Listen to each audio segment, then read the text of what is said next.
Welcome, everybody, to another edition of the Inside ND Sports Podcast. I'm Tyler James, and I'm joined once again by the one and only Eric Hansen. Together, we cover Notre Dame football, recruiting, and more for InsideNDSports.com on the Rivals Network. March Madness and spring football have arrived on Notre Dame's campus.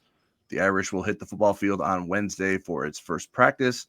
Then the third-seeded women's basketball team will host Stephen F. Austin on Friday in the first round of the NCAA Tournament.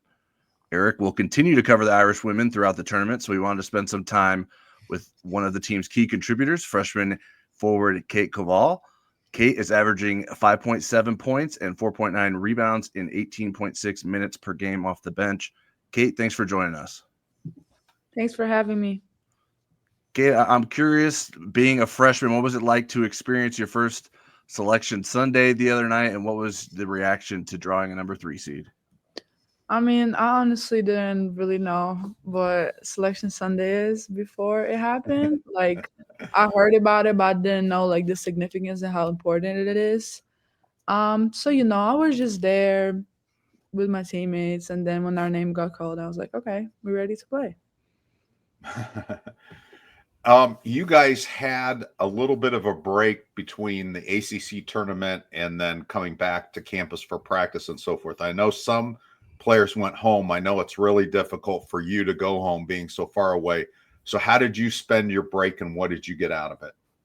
I just went to see my family. Not my official family, but I call them my family back in New Jersey, New York area. And I honestly got back to campus earlier than we were supposed to because I like come back early and just kind of trying to regroup and get myself ready. So I didn't want to fully go into vacation days and relax. I just needed a couple of days, and then I got back on campus and started getting ready for practices. Kate, how would you say you've handled the length of a college basketball season? What has been the learning curve there in terms of adapting to it and being ready to go for this tournament?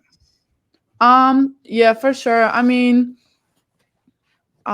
The biggest thing I think that I adapted to was just taking care of my body. It's a long season, and I kind of learned how to stay ready all year. And honestly, for games wise, practices wise, whatever the team needed me to do, whatever coaches asked me to do, I kind of was learning to do that every day. Well, you were asked to do a lot of different things. It was like at the beginning of the year when Liza got hurt and Maddie was still coming back from injury. You were thrown into the deep end of the pool and had to go against people like Sedona Prince at TCU and the bigs at USC. And then it got a little bit of quiet, and then you've kind of reasserted yourself and have been making some really good contributions. So what's that part of it been like for you, being a starter, then being, a deep reserve, and now really becoming an important part of the team again? It wasn't easy. I feel like to go from being a starter and playing 30 minutes a game to going and coming off the bench. But at the end of the day, I had my role in the team, and whatever it was, I adapted to it, whether it was starting and guarding their best post players or coming off the bench and giving that spark when needed. So I just feel like understanding what my role is and being okay with having that role was the biggest thing for me. Kate, like Eric mentioned, you were in the starting lineup for some of the biggest wins of the season early on against USC, Texas, and UConn. How will those experiences help you in this tournament? I feel like I got to experience playing against one of the best post players in the country, the people who've been in college for so many years, and kind of having the ability to experience that early on. One of the first, in the first games of my freshman year, I feel like I'm just ready for whatever it is to come in the March Madness. You mentioned, I've got a couple of questions regarding family. One is you mentioned your family back in New York, New Jersey. I'm also curious about your basketball family. You played against Kaylee Heckel early in the season. You might face Silas Swords here in the NCAA fairly soon if you both win on Friday. Have you kept in contact with them and kind of matched up their experiences of their freshman year? We keep in contact. We all are really busy, but I feel like everybody has a different role on the team, and we don't really talk about basketball as much. We just kind of stay in contact, text once in a while. And then I know a couple, at least as of last spring, a couple of your brothers were attending school in the States, and your mom and grandma might have been in Canada. So have any of them or your dad had a chance to see you play at all this year? Yeah, my brothers seen me play, and my mom and grandma like to drive down here to South Bend for some of the games randomly during the year. They like to From drive. Canada, right? Yes, they like Okay. to drive from Canada. My dad been on campus earlier in the fall, so he wasn't able to catch any games, but he got to experience the football game and he got to experience campus during the football season, which was really fun. But yeah, no, I'm pretty sure my mom is actually coming to the games this weekend, so that's exciting. But yeah, they always try to. Both of my brothers are in school. My younger brother has his season going on. He plays hockey. So whenever they can, they love to come out here and support. Kate, what has been your experience, not related to football or basketball, but to being a student at Notre Dame? What has the college experience of being a student at the University of Notre Dame been like for you? It's been really fun, but at the same time, it's tough. I mean, Notre Dame is a really hard academic school, but I'm enjoying it, and I get to have other student athletes in my classes and my labs, and we kind of go through the experience together. One of the really cool things I think, Kate, is how the former Notre Dame players, the big stars, still come back. They come to games. They mingle with you guys. I know Skylar, I think Diggins had a talk in the locker room, but I think you got to meet Ruth Riley down in Miami. I wondered what that meeting was like for you. It was awesome. I actually met her before on campus during the summer. But it was nice to see her again. And with any alumni, we saw so many of them in Miami, and some of them came back here for the games. And it's just always nice talking to them and just seeing their perspectives and talking about their experiences here in Notre Dame and just all the little things that they tell us to help with our game as well as just life off basketball are very helpful. Kate, the end of the regular season and the ACC tournament didn't necessarily go the way you guys wanted it to, losing 3 of your last 5 games. What has been the focus in terms of getting back on track for the tournament? I think our biggest focus was to obviously look at those games and kind of learn our lesson, but at the same time turn the page and move on and focus on the upcoming games. And we've worked really hard on our defense this past break. So I think that's one of the things we rely on all the time. And that's some of the things that we lacked on in those last 5 games. But yeah, we're just excited. We're excited for the upcoming games. We're not going to focus on all the previous ones. We learned the lesson and we're just ready to move on. Kate, in the especially of late, it seems like a lot of your offense comes in the post.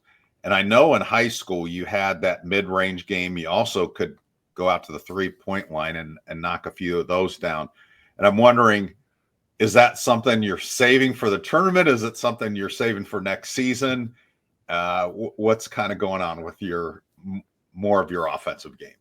I mean, I talked about having a specific role in the team and like coming in to the game and seeing what team needs me to do, whether it's get defensive stops or if I need to really get down in the post and get some buckets. But I feel like as of now, my role been mostly back to the basket, strong, powerful moves. But if there's a need for me to shoot a mid range or if I have a chance, I'm not scared to do it and I will do it. But again, I'm just learning the game. I'm feeling the game. But I definitely still have all that in my bag. And whenever needed, is going to be shown on the court.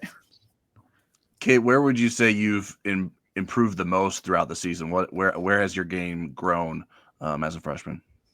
I feel the physicality of my game. I took it to another level a little bit, especially after experience teams like Texas and USC and playing against all the other post players. I just really understood that I need to be a tiny bit more physical than I was in high school with people who were shorter than me and smaller than me. So yeah, I would say that and just relying on a lot of my basic moves, like not forgetting how hook shots are important. You don't always need to do all the fancy moves. you can really just focus on those basics, and it will take you a long way. If I'm not mistaken, you played against Hannah Hidalgo's team in high school, so you knew kind of what you were getting in that. I'm wondering with Olivia, what was that? Was there an adjustment period just from? I'll tell you what, if she was throwing me passes, probably 50% of them would be going out of bounds because she's such a creative passer. I mean, yeah, it took me some time. She definitely hit me in my head a couple of times in practice earlier this season. But it took me some time to adjust. But I think the biggest thing is now I know that I need to expect passes from her in situations where I might not even think I'm open and I can get the ball, just making sure I see where she is and expecting the pass to come. Kate, when you're in practice, what is the coaching staff getting on you the most about? What do they want? Where do they want to see you improve? What are the learning points that they're impressing upon you? I would say rebounding, offensive rebounding, and just getting the offensive rebound and getting 2 easy points. I think one of my biggest things that I'm working on right now. And of course, just getting better every time, guarding the post. And in case we do have to switch or we do have to adjust our defense, being able to guard, I would say guards or more like 4-3 position. I know that you guys have guys that come to practice and practice against you.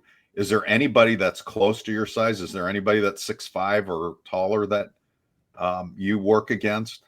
We don't have anybody taller, but we do have some taller guys, which for the boys that height, they usually have guard skill set, which is really good for me to work on the defense, and they're a lot faster and stronger. So even though they're not my height, they still give me a good amount of work to do during practice. But yeah, we don't have nobody my height. Kate, being able to start the tournament at home should give you guys a good advantage there. What has it been like to be a part of this home crowd that Notre Dame has and feel the support that South Bend gives the Notre Dame women's basketball team? I mean, it's been awesome. I feel like we have one of the best fan bases in the country, and our games be electric. So I feel like that will give you some energy. That will give us a great energy during our first game. And I feel like we owe our fans one more game with the way we ended the season. So I'm excited just to see all the support, and honestly, all the time in South Bend, I would be in the store going somewhere and people recognize women's basketball team, and it's just really nice to see the support that we're getting. Do they ask you to reach something on the shelf for them at the store? Oh, they don't, but they do ask me how to play them all the time. The March Madness with the women's on the women's side has become such a big thing in the last few years, partly because of Caitlin Clark, but also partly because of teams like Notre Dame.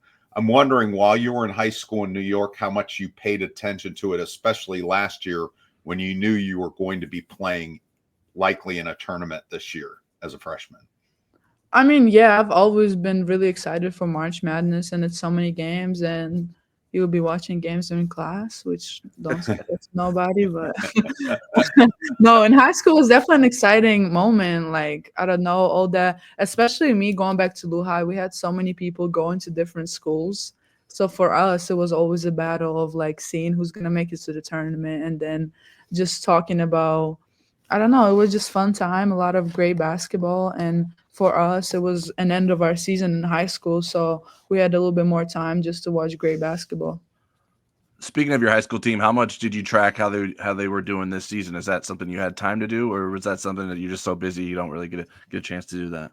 I mean, I would watch some games once in a while and see and just connect. Yeah, I wouldn't say I have so much time to watch every single game, but we stayed in touch, watched some good games.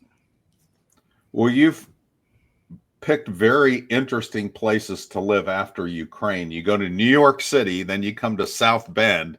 So, I mean, culture shock probably a couple times. What do you miss about living in New York? What do you love about being in South Bend? One thing I miss about New York is probably a lot of good food places to go to, the variety. And then things I like about South Bend is Probably that makes me slow down a little bit. I think in New York, my life was so fast paced, and you would literally go through the day so fast, go through the week so fast without slowing down. And I feel like South Bend makes me take a break sometimes, especially over the weekends when there's not that much stuff going on. It makes me take a break once in a while. Kate, you've had the opportunity to play with some experienced forwards on this Notre Dame team. Which teammate would you point to as someone that you've learned the most from? I would say Maddie. And Yeah. how so? Um, well, I learned a lot from Maddie, starting from like attitude off the court, the things, the way you take care of your body, nutrition. I learned a lot from her as well as on the court, and just her having that 3-point shot and having so many moves in the mid post. I feel like that kind of helps me develop my game. We shoot together before every practice and kind of go over our moves. So she's been really helpful for me, even in the beginning of the year when she was on the sideline. Kind of her talking to me and giving those helpful tips was really helpful throughout playing those tougher teams early in the season. Last one from me, Kate. I try to scout Stephen F. Austin a little bit. The one thing I know is they like to shoot a lot of threes. What do you notice when you watch their game tape? I mean, yeah, that's what we talked about in practice a lot, just shooting threes and being able to guard any position, anybody, and just being ready if we have to switch. But yeah, shooting threes was a big part of our discussions. Kate, you mentioned earlier that you guys are trying to look forward and turn the page from the end of the season. What sort of sense do you have for, okay, this team is ready to go, we're back on track, and what are the indicators that would lead you to believe that you guys can live up to your potential in this tournament? I mean, the way we've been practicing, our energy and just the way we stayed together. We had some tougher practices, and just the way the team was able to stay together and support each other through those tougher drills, and just in general our attitude of like, okay, yes, that's not the way we wanted to end our regular season, but we're ready to be back. And the way we came back first day after the little break, everybody was ready to go, and we all been locked in, so that's how I know we're ready. All right, Kate. Well, we really appreciate you taking time to talk to us today, and best of luck in the tournament moving forward. Thank you. Before we get to our questions segment, I want to make sure you don't miss out on our Pot of Gold Day special. If you sign up today for a subscription on InsideNDSports.com, you can get a free trial until summer.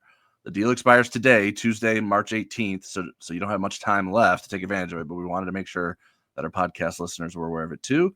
Use promo code GOLDDAY25 to get access to all of our premium football analysis, our recruiting coverage, and the Insider Lounge message board, where you don't have to wait for the next podcast to ask us a question. There's a link to the deal in the video and podcast description. All right, now it's time for questions. You can submit questions to us on Twitter or the Insider Lounge message board before every podcast. I'm at TJamesND and Eric's at EHansenND. Didn't have a lot of questions this week, Eric. It's probably because we haven't kept a very regular podcast schedule.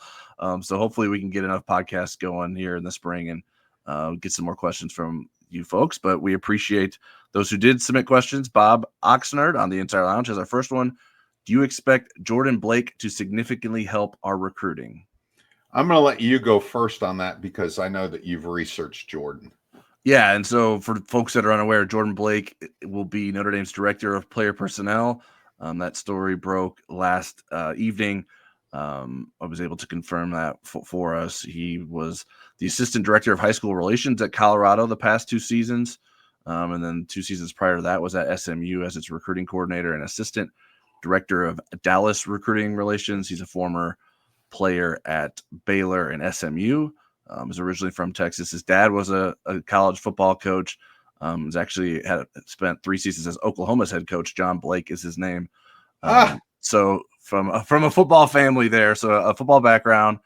In terms of how he impacts Notre Dame's recruiting, I think it's too soon to say. I don't know enough about him as a recruiter. I think he should certainly help Notre Dame recruiting in Texas because of his background. Being that he spent the last 2 seasons at Colorado, that Colorado under Deion Sanders was more interested in the transfer portal than high school recruiting. So a different focus here at Notre Dame. but obviously someone that Marcus Freeman felt good about in terms of making this addition, and we'll see what sort of impact he's able to make. But I think any sort of big proclamations about what he can or can't do right now is probably a bit premature. Well, Tyler, let me ask you, because you're way more into the weeds in recruiting than I am. Zaire had that role of director of player personnel. So what does exactly that position do, or what did Zaire do when she had the position? Yeah, I mean, it's evolved, and I'm curious to see how it continues to evolve. That's something I'd like to get Marcus Freeman to talk about on Wednesday. We'll see if that happens, if I'm successful at that. But yeah, anything from helping create relationships with recruits and maintaining relationships with recruits and their families. It's sort of like all hands on deck. Like the titles are more rigid and repetitive based on previous positions, whereas the responsibilities can be as needed, sort of. I feel like. So I don't know what Jordan Blake will be like. This is your number one task. I don't know exactly how Notre Dame will be treating that. But yeah, I mean, it's all based on recruiting, being able to make sure that you can make an impact and maintain relationships and help keep some of the workload of that off of the coaching staff, and making sure that you're giving folks who are visiting Notre Dame and want to visit Notre Dame the best view of Notre Dame. Okay, I'll give my answer to Bob. I mean, again, Tyler knows a lot more about the inner working than I do, but in my experience, if you are organized, you're helping the coaches. I mean, they're not going to come to Notre Dame because of Jordan Blake, but they may take a visit because of Jordan Blake, because you're organized, you get them interested, and then it's really the assistant coaches and the head coach, and it'll be Mike Miller, the GM, that sell Notre Dame. But I do think these are important positions, and if you're organized and have a good personality, I mean, he's got Texas ties if he was in SMU, so those are the things that I like of him walking in the door. Yeah, I mean, because there has been so much turnover with Mike Martin, Caleb Davis leaving, Chad Bowden leaving, Zaire Turner leaving, I think there's even more pressure, I guess, to say, or responsibility for those who have stayed. Carter Allman as the director of recruiting, Becca Seitz, who was a coordinator of on-campus recruiting. I think her title may have slightly shifted as well. Dylan McCullough II, who was working with having relationships with the high school prospects and their families as well. So I think those folks are going to play a big role in making sure this transition works, and helping the new folks get sort of a sense for how things run at Notre Dame. All right, next question is from @CharlesW.Wolf. Bit of St. Patrick's Day magic. If you could have waved a wand and restored one ND player to full health, either out of the game or played but banged up, against Ohio State, who would you have chosen? Also, the player would magically have no rust and be at full speed. Yeah, I think we've had variations of this before, so I'm ready for this question. And I would say, for me, it came down to one of the defensive linemen, either Riley Mills, Boubacar Traore, or Jordan Botelho. Notre Dame really needed pass rush in that game. I think I would have waved the magic wand and taken Boubacar Traore. I think he still, even though Mills led them in pass or sacks, I think Boubacar Traore is the best pass rusher on the team.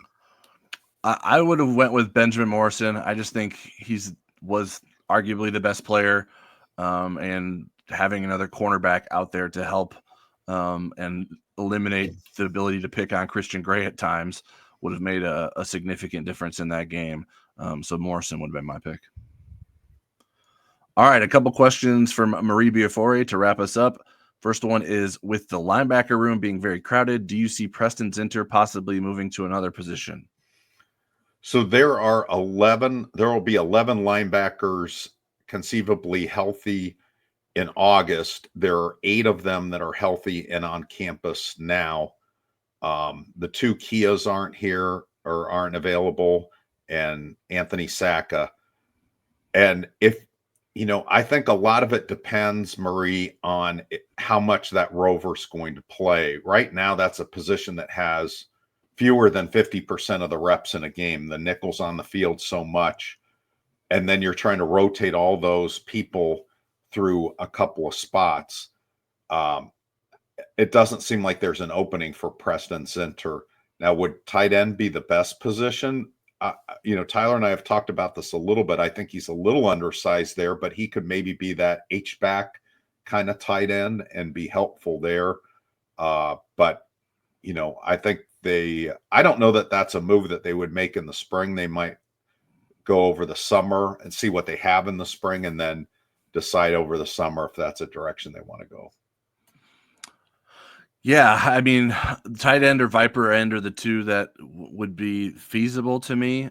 He played tight end in high school, so I know he doesn't have the typical size, but the options that you're looking at, there just aren't many options at tight end, and so Notre Dame's even been losing walk-on tight ends to the transfer portal, because you're only going to be able to keep a certain number of walk-ons moving forward if and when the house settlement goes through. So I think that's a potential possibility. I just don't.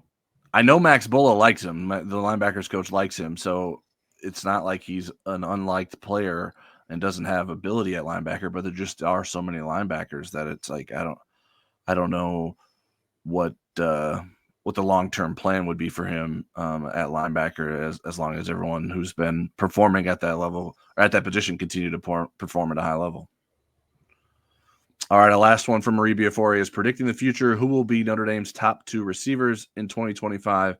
Keep this for the next December and see if you were correct. Oh, I'm sure that if Tyler's right, he'll let me know that I was wrong. I'm going to go with Malachi Fields and Jaden Greathouse. I think it would be good for Notre Dame if their field receiver was one of those guys, as long as the other two didn't fall off. But I think Malachi Fields and Jaden Greathouse are the two that I feel best about. Yeah, well, if you're wrong, I won't remind you of it because I have the same answer. So Okay. I won't be bragging that we were both wrong if that's the case. I see the biggest upside for those two. Now, could it be a difference in yards or receptions? Like maybe there are some other guys that don't have as many receptions that get more yards. I think that could be possible. If Will Pauling is healthy, I think he can make a lot of catches too. I'm curious to see what Jaden Greathouse's role is. Like, where do they use him? Does he play more field receiver? Does he play in a slot more? Because I think Notre Dame brought in Will Pauling for a reason as someone who can play the slot. So I just think that those are the two probably most talented receivers. So if I'm making a prediction at this point, I would just lean on that talent. All right, that is it for today's episode of the Inside ND Sports Podcast. If you don't already, you can subscribe to us on Apple Podcasts, Spotify, and other popular podcast platforms. If you like what you hear, give us a star rating, leave a review, and share our podcast feed with someone who is spending too much time on their bracket. As I mentioned earlier, if you sign up today for a subscription on InsideNDSports.com, you can get a free trial until summer with promo code GOLDDAY25. You can find a link to that deal in the podcast description or show notes. And as always, we have plenty of written content on women's basketball, spring football, and recruiting coming your way. So stick with InsideNDSports.com for all your Notre Dame coverage needs.